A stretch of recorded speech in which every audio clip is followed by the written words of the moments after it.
Scarlet Nexus has caught the eye of a number of gamers ever since it got announced, and with the game nearing its release date, which is a little bit over a month from now, we at UnGeek get a sneak peek at what Scarlet Nexus is all about. My name is Rob, and here are our first impressions on Scarlet Nexus based on a 3-hour hands-on session. So what is Scarlet Nexus? At first glance, many have sort of compared this to Code Vein primarily due to its visuals, but upon inspection of its more action-focused gameplay, we started comparing it to Devil May Cry, and even started playfully calling it Anime Cry. But I'm happy to share that Scarlet Nexus has surprised us by being way more than just the anime version of a certain game type. It delivers on a gaming experience that stands as its own thing. Let's take a deeper look. You start off by picking a main character. Either you play as Yuito or as Kasane. And in case you're wondering, no, this isn't just a case of picking a gender for your character. Both Yuito and Kasane's overall playstyle have core differences. Yuito is designed to get up close and personal with his sword attacks, while Kasane has a more nuanced, kind of ranged combat style with her psychokinesis daggers. I say ranged, but since you still need to sort of get close, I guess it's accurate to say that the daggers are short-ranged at best. I'll get into combat a little more later on. Once you've picked the character, you're plunged right into the story of how you're part of a military organization who fights entities called Others, in hopes of protecting the rest of the populace. As a military unit, you are not alone. Each character has their own platoon that supports them throughout their missions and fights alongside your character. Honestly, in terms of premise, that's really all I can tell you for now. What we've seen so far in terms of general story has been pretty generic, but of course do note that we were only able to play roughly about 3 hours of the game, so there's definitely a chance for things to pick up later on. Storytelling wise, there's definitely something there.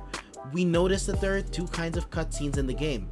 One is your typical 3D cutscene, but the one that I was drawn to personally was the second kind of cutscene that had very animated comic / manga-ish vibes. This second kind of cutscene is one that you usually get during Bond episodes. Bond episodes are special stories that you unlock as you improve your relationship with those in your platoon.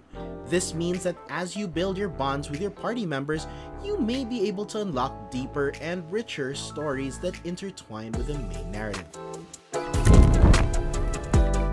Team dynamic is something that the game seems to emphasize not just in terms of story, but in terms of general combat as well.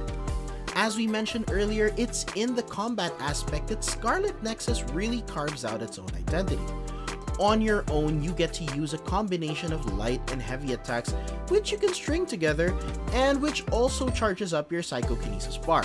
That in turn allows you to chuck objects towards your opponents, similarly to how things work in the game Control. What does uniquely stand out in this game, however, is the usage of the SAS system.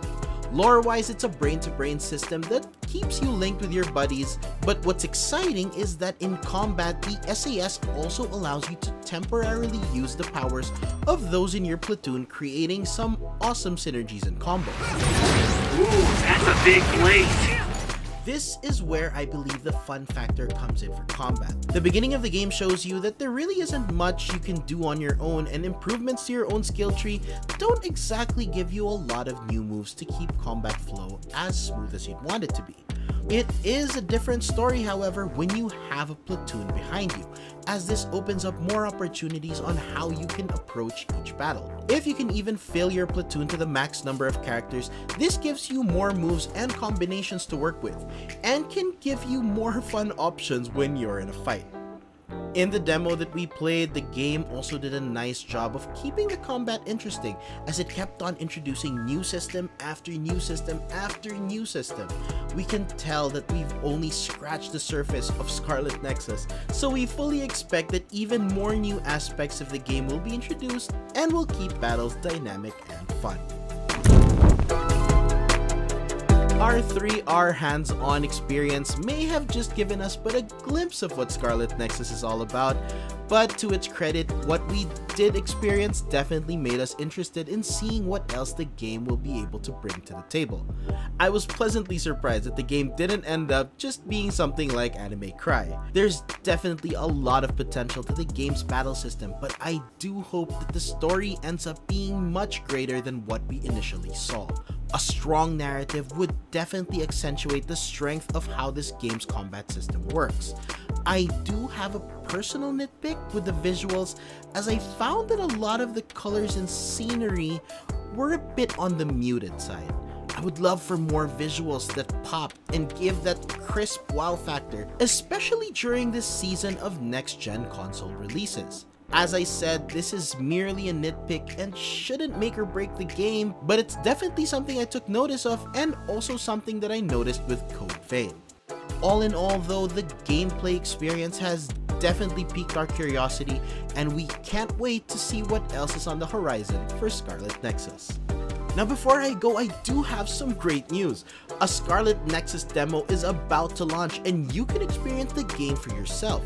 The demo will be available on Xbox Series X and S, as well as the Xbox One on May 21, 2021. While for PS4 and PS5 users, the demo will be available come May 28, 2021. We highly recommend that you try it so you can get a feel for the game firsthand.